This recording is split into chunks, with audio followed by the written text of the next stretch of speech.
Welcome to our video. We're team number 5 and our names are Diego. My name is Jorge. My name is Cristel. And my name is Francisco. And today we are going to discuss the topic of sine and cosine functions. So as you can see, this is the formula for the sine function. A sine bx plus minus c plus minus d. The sign before A depends if it has inflection or not. Plus minus, if it's minus, it has reflection. The A means amplitude and we only can have its absolute value.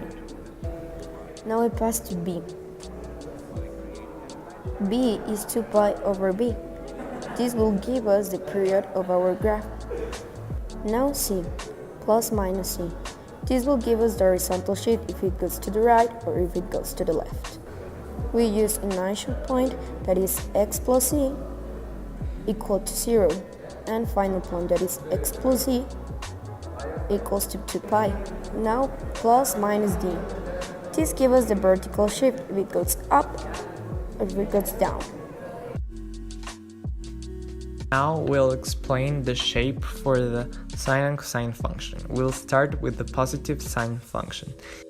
In this function, it starts in its axis, then it goes right to the top of the function. In the center of the function, it intersects and it goes right down to the bottom. For the positive cosine function, it starts in its highest point.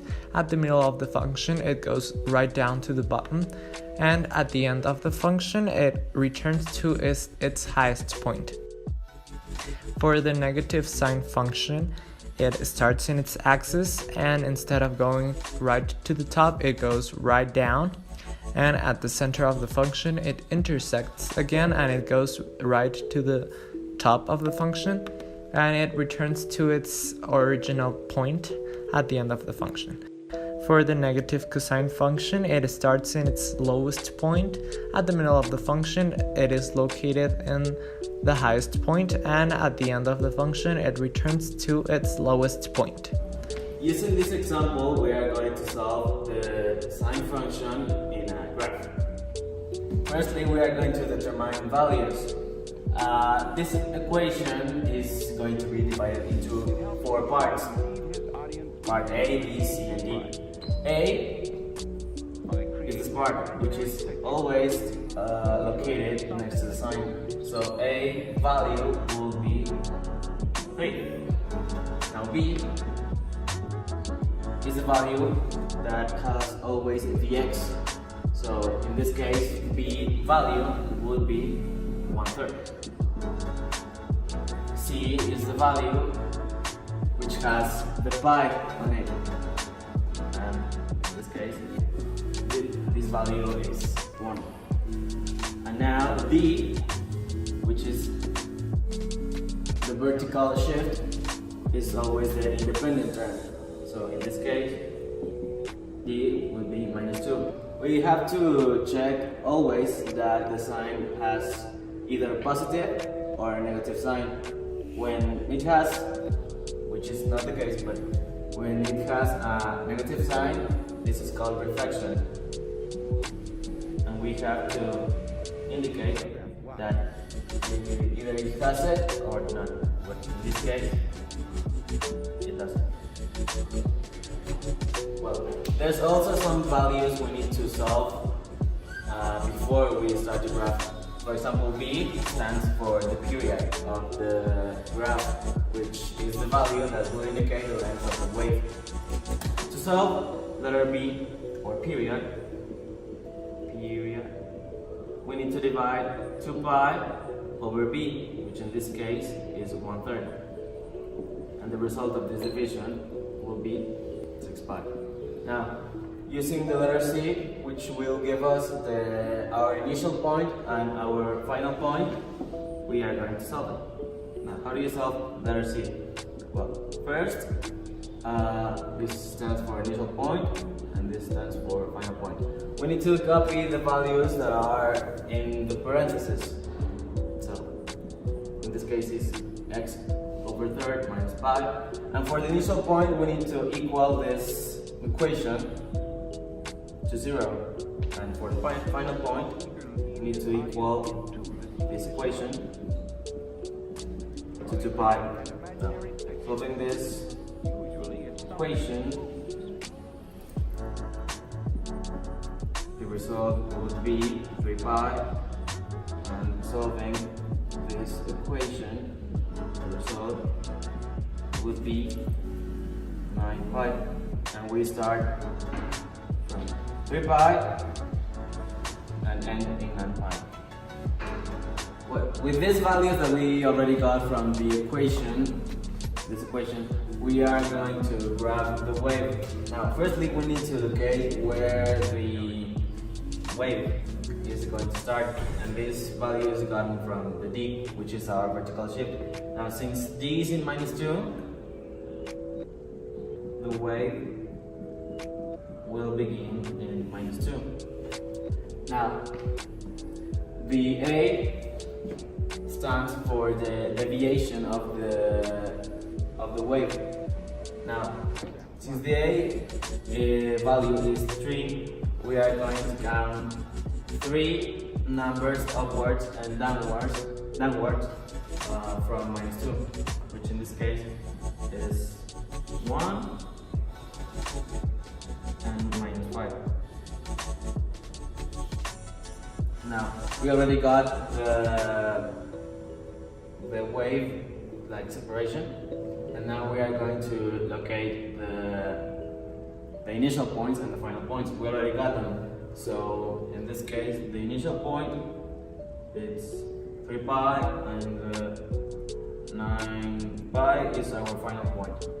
Now we need to locate the point that is in the middle, which in this case is 6 pi, and between those two spaces we need to also locate the points that are in the middle using our line that is done from the deviation of the sine. Now, these points are over here and over here. And since our wave doesn't have any reflection, the wave is going to be like this. If the wave had a reflection, the wave would go something like this. Now, the only thing that is missing is to connect our dots. If we connect our dots, the wave will be solved. For the cosine function, we'll use the exact same formula we used for the sine function, and it applies the same rules. Just instead of writing sine, we'll write COS, that stands for cosine. And well, it applies exactly the same. If there is a sign at the beginning of the function, it'll indicate if there's a reflection or not. In this case, there is not a reflection because there is no sign, so we assume it is positive.